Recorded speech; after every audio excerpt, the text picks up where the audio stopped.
राज्य निवडणूक आयोगाने मंगळवारी सर्वपक्षीय नेत्यांच्या विविध मागण्यांसंदर्भात अत्यंत महत्त्वाचं स्पष्टीकरण दिलंय। मतदार यादीमध्ये बदल करण्याचा अधिकार आमच्याकडे नाही असं स्पष्टीकरण राज्य निवडणूक आयोगाने देत सर्वपक्षीय नेत्यांच्या मागणीवर हात झटकले। स्थानिक स्वराज्य संस्थांच्या निवडणुकांसाठी वापरली जाणारी विधानसभा मतदारसंघाच्या मतदार यादीत नव्यानं नावं समाविष्ट करणं किंवा नावं वगळण्याची कार्यवाही किंवा अन्य बदल करण्याचा विषय राज्य निवडणूक आयोगाच्या कार्यकक्षेत येत नाही असं स्पष्टीकरण राज्य निवडणूक आयुक्त दिनेश वाघमारे यांनी दिलंय। राज्य निवडणूक आयोगाकडे नोंदणी असलेल्या मान्यताप्राप्त राजकीय पक्षांच्या प्रतिनिधींची आयोगाच्या कार्यालयात काल महत्त्वाची बैठक झाली। राज्य निवडणूक आयोगाचे सचिव सुरेश काकाणी आणि विविध राजकीय पक्षांचे पदाधिकारी आणि प्रतिनिधी यावेळी उपस्थित होते।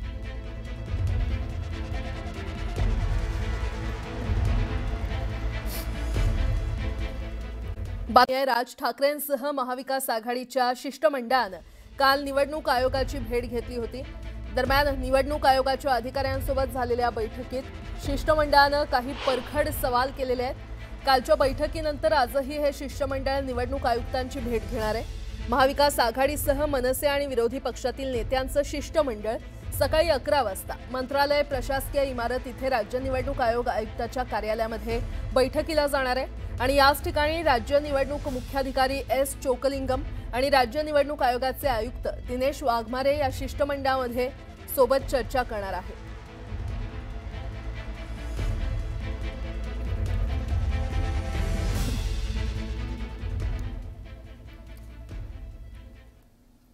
राज ठाकरे आणि उद्धव ठाकरेंनी निवडणुकीला सामोरं जाण्याआधीच मैदान तयार करायला सुरुवात केलेली आहे आणि त्यासाठी त्यांनी पहिला राजकीय मुद्दा हाती घेतलाय।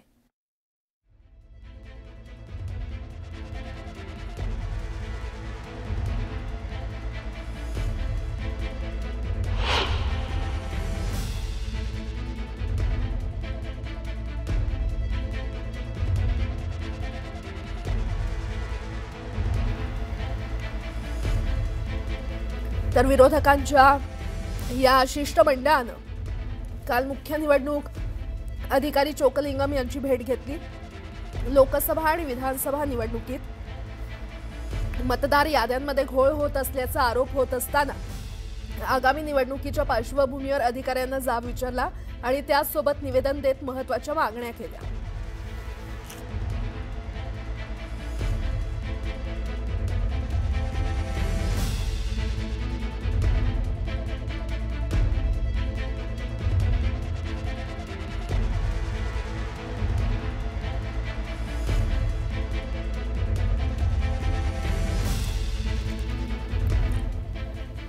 दरम्यान या बैठकीत राज ठाकरेंनी कोणकोणते परखड सवाल केलेत ते पाहूयात।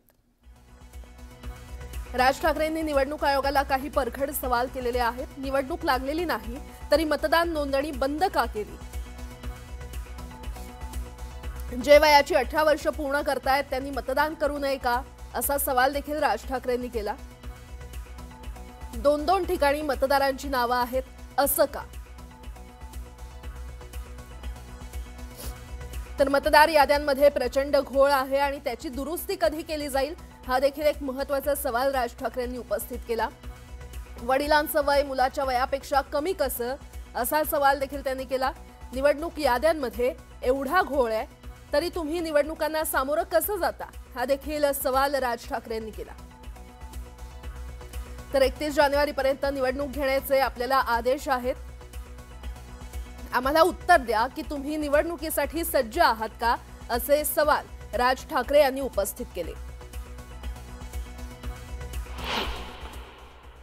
आमच्या मागणी होती या निवडणूक महाराष्ट्राच्या निवडणूक याद्या या पूर्णपणाने दुरुस्त व्हाव्यात, त्याचं डुप्लिकेशन जावं, चुकीच्या पद्धतीनं घुसडण्यात आलेली नावं काढण्यात यावीत यासाठी आम्ही मागणी केलेली आहे आणि त्यासाठी राज्य निवडणूक आयोग आणि Shri Chockalingam CEO Maharashtra election commission यांनी एकत्रित बसून आमचं गाऱ्हाणं ऐकायचं मान्य केलेलं आहे।